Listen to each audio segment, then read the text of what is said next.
de Une Odyssée, un père, un fils, une épopée, qui est paru à la rentrée littéraire en septembre 2017 et qui est écrit par Daniel Mendelsohn. Je ne sais pas si vous connaissez cet auteur, enfin il est assez connu en France pour Les Disparus, qui est apparu en 2007 ou 2006, je ne sais plus, et qui a eu le prix Médicis étranger en 2007.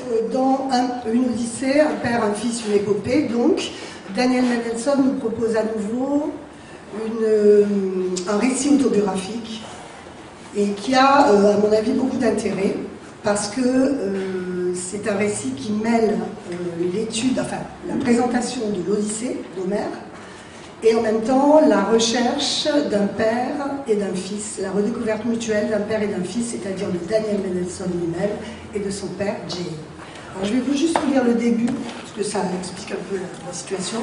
Par un soir de janvier, il y a quelques années, juste avant le début du semestre de printemps, au cours duquel je devais enseigner un séminaire de licence 1 sur l'Odyssée, mon père, chercheur scientifique à la retraite alors âgé de 81 ans, m'a demandé, pour des raisons que je pensais comprendre à l'époque, s'il pourrait assister à mon cours. Et j'ai dit oui. Ainsi, pendant les 16 semaines qui suivirent, il fit une fois par semaine le long trajet entre le pavillon de la banlieue de Long Island dans lequel j'ai grandi, une modeste maison à un étage où il vivait encore avec ma mère, et le campus en bordure de fleuve de la petite université où j'enseigne, qui s'appelle Bard College.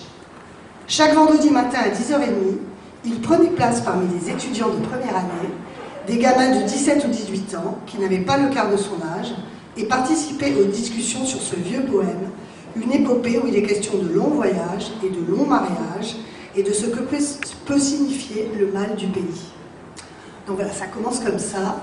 Et en fait, Daniel Mendelsohn va très vite presque regretter d'avoir convié son père à son séminaire, parce que son père se comporte assez mal.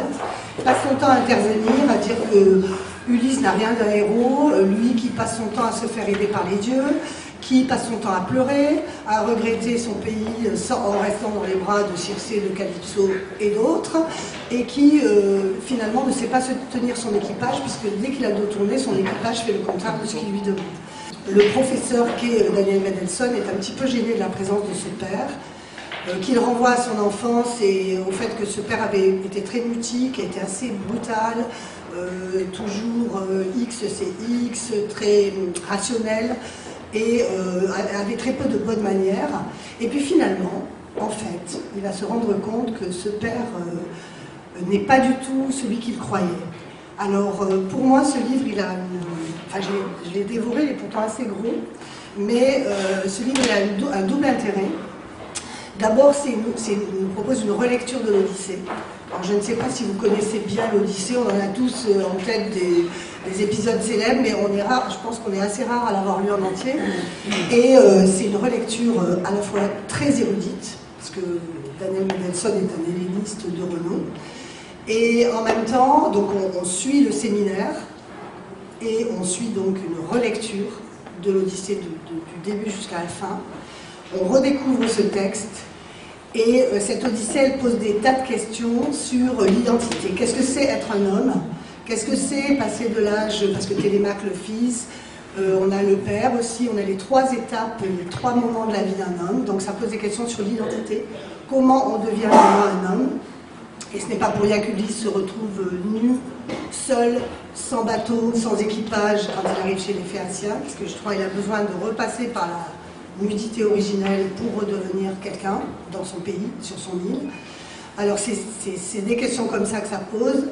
Par rapport à l'Iliade, c'est la question aussi de ce qu'il appelle l'héroïsme de la survie, c'est-à-dire comment on fait pour redevenir un héros quand on n'a plus d'actes guerriers à accomplir, comment on fait pour accepter l'aventure de la vie quotidienne, le retour à la maison, auprès de Pénélope, est-ce que c'est, voilà. Et parallèlement à ça, donc ça c'est une vraie belle relecture d'un texte fondateur, et puis parallèlement à ça, il y a, de même que le récit d'Homère circule et tout en circonvolution, et bien de même, le récit que nous propose Daniel Mendelsohn, c'est sans arrêt des allers-retours entre le texte d'Homère et sa vie, son enfance, ses rapports avec sa famille, avec son père, avec sa mère. Et ce qui est intéressant, c'est que, comme Télémaque, il va apprendre à connaître son père, qu'il croyait connaître et qu'il méconnaissait en fait assez totalement. Il va découvrir déjà que les étudiants de son séminaire n'ont pas du tout la même image que lui de son père.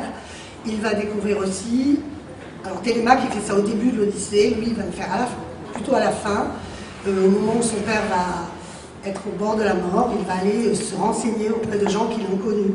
Et il va faire un peu sa télémaquie à l'envers.